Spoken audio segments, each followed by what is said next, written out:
I've been watching your coverage as all of this was happening and in the lead up to it, and I agree with every word. There is something that is aggravating about what has happened today, not because we wanted Joe Biden to stick around, but because essentially there has been a coup, a bloodless coup. Now, we're used to these things in our country because it's the members of parliament who pick the Prime Minister, but it is only ever the voters that are supposed to pick the president. That's exactly it. They do not care if they have somebody who is incompetent at the helm. They want to govern by team. After that debate, we saw some top Democrats repeatedly tweeting out, like, the presidency is more of a team. It's not really a one-man job. No, it's exactly a one-man job. That's exactly how our founders created it. Read the Constitution. So it's incredibly frustrating to see them just blow right past his incompetence, a pass they would never be giving to any Republican, never mind Donald Trump. But what happened after the debate was his polls absolutely cratered. They cratered on the national level, which suggests what the popular vote is going to be. They cratered on the swing state level, which shows us how the electoral vote is going to go on the presidency. And they cratered at the lower levels in key House races, in particular across the country, in blue states, in places like California and New York, which have been getting slightly redder here and there. Keep in mind, both those states, while very blue, have had Republican governors in the past 20 years. So they're not all blue, and they're gettable. If you tick the people off enough, they can swing back to the right.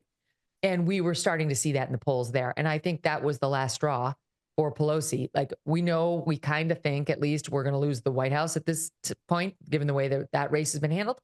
But we're not going to lose the House and the Senate, too. We cannot give the Republicans a blank slate, blank check to go in there and enact Trump's agenda. And I think that's why she was willing to stick the dagger in and twist. Now, a new day is just breaking in the US. We'll find out in the next 24 hours or so whether Kamala Harris has any opposition, but it looks like the vice president, well, firstly, she's inherited the support of Biden. That matters because all of the delegates going to the convention previously were loyal to Joe Biden, so theoretically would continue to be loyal to his endorsement. What do you think of Harris as the Democratic nominee and potential president? Where to begin? Let me start Kamala Harris style. You see, there's this thing. It's called the presidency, and it's even bigger and more important than the vice presidency. You see, and when the person running for the presidency decides not to run, the vice presidential candidate is most likely to step into those shoes. That person who talks like that is not going to be our next president. I know. We have gone almost 250 years without a female president. 250. Is that because we never had a strong female leader? We never had anybody strong enough, savvy enough, confident enough to inspire, the electorate to actually pull the lever for her? No. We have had such leaders. It's just the country is used to things a certain way. And it's going to take a very special female candidate to make them see it a different way. I don't like this reality, but I see this reality. And she is not it. I'm sorry to be ad hominem, but she's a fool. She's not a smart person. If you listen to her, as I have now for so many years, you glean that she is faking it. She thinks she's Oprah with her attempts at profundity that never land. We will be unburdened by what has been. It's her only line. She says it all the time. Her other line is about Venn diagrams, which is equally stupid. And her attempt to take complex topics and reduce them down into small, digestible bits is the most offensive to me, because that happens to be what I do for a living, what you, Paul, do for a living. And it does actually take some skill and some research and some knowledge. You have to learn it forward and backward before you can explain it in a very easy to understand way to your audience. She doesn't get it. It doesn't require speaking to people like they're four, but that's her level of communication. So that person's not going to be the first female president. It's not going to happen. I would bet everything I have on it. The only way it's happening is the Democrat machine. And let's face it, some potential shenanigans at the voter box. Last time around, you don't have to believe that they switched votes like with Dominion or Smartmatic to believe that there was cheating. just look what they did in Pennsylvania, where they changed the rules and you can do all this mail-in balloting for a month beforehand, which we had never had before. Who's receiving those votes? Who's accepting those votes? Those votes can be received even if they weren't postmarked by election day. That's one way we know they manipulated the last election, and they're really good at it. So that's her best shot, but the overwhelming odds are against her. Now, we've seen Kamala Harris run for the presidency before, but she was so bad that she had to drop out before even a single vote was cast. But then Joe Biden turned around and said he wanted not just a woman, but a woman of colour to be his vice president. Bang, she gets there and is the number 2 now. She's going to have less than a month before her convention and then only a couple of months until the actual election. Does the shorter period of time work for or against her? Because when it was a really long time last time, she was terrible. No, I think it's unfair. I think it's better for the Republicans to have had her in the race from the get-go. You know, to have known who their likely nominee was going to be on the other side since June, which is the way it normally happens. You know, I mean, they've been cut short a bit on their Oppo research opportunities and so on. But having said that, she's the vice president, so they already have some Oppo research on her. And we knew that Joe Biden was infirm, so I'm sure they've been doing their homework on her. This stuff has been in the rumor mill for a while. But I think longer is better when the candidate's weak, and she's weak. And look, we haven't even gotten into what's about to come down on Kamala Harris. People are going to say that you're slut shaming and all that stuff. I don't care. She slept her way to the top. That's what happened. She was coming up the ranks in California politics, and she started sleeping with Willie Brown, who was a very, very beloved Democrat heavyweight politician out there. He took her under his wing. It's been documented. These two worked together and wound up having an affair. And he opened the doors for her in all these Democrat circles and made her this beloved person who no one had ever heard about. What had she done? What did she accomplish? Did she earn their respect or a foot in the door? No, she didn't.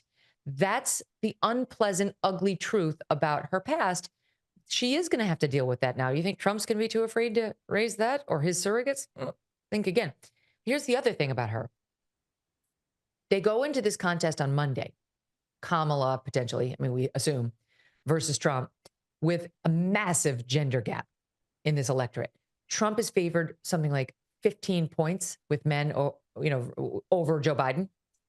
You think that number is going to go down with Kamala Harris as the opponent? You think more men who are getting ready to vote for Trump are going to see Kamala Harris enter the race and say, you know what, I'm for her? Zero chance. Not one of those men is going to move. And look over on the other side. The reason Joe Biden's losing is because he has a small advantage over Trump on the women, but it's only down to 2 or 3 points, according to the latest poll. It was much bigger back in 2020. And so are we going to have such huge numbers of women who either were sitting this one out or who were toying with the Trump Vance ticket say, I'm inspired by her. She's my...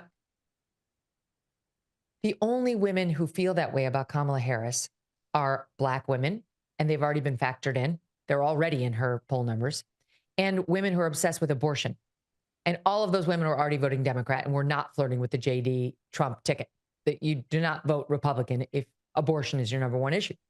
So I just don't see what demographic group she's really going to help him with. And I also think when you look at Black voters, Trump is pulling Black men over to the Republican ticket. Some Black women, but for the most part, they're diehard Democrats. Black men like Trump, among other reasons, because he's a strong man. That he's strong. He doesn't it's a thing culturally. Same for Hispanic men. They're not going to look at the woman he calls a laughing Kamala with her cackle and her weird body movements, her inappropriate self-aggrandizement at her own failed humor attempts and say, she's for me. She's on brand. That's a shirt I want to put on or a mug I want to drink from. So I really think this is all about those down ballot races where you do have diehard Democrats who love abortion and love, yay, woman, hear me roar, in California and New York and other blue states. Pretty obvious that until this announcement was formally made, Trump was the runaway favourite and the chance was that he could go into places where he didn't even expect to win. But now that it has happened and there will be someone new, what do you think of his odds before the announcement and now after the announcement? I think they're the same. I really think they're the same. I guess I'll make them 2 points better on the Dem side today because she's younger than Trump is. She's 59. And the Republicans have done a very good job of drilling it into people's head that Joe Biden's too old. It's not really been their message. It's been he's infirm. They understand they have a 78-year-old nominee on their side too. But the Democrats do have a slight advantage now being able to say, because we know that the vast majority of Americans think both candidates were too old, Trump and Biden. So now they have age on their side if she's the one saying Donald Trump is too old to be president. I just don't think that's going to do it. This guy got shot less than a week ago and then took the debate or the convention stage and went on for a 90-minute stem winder.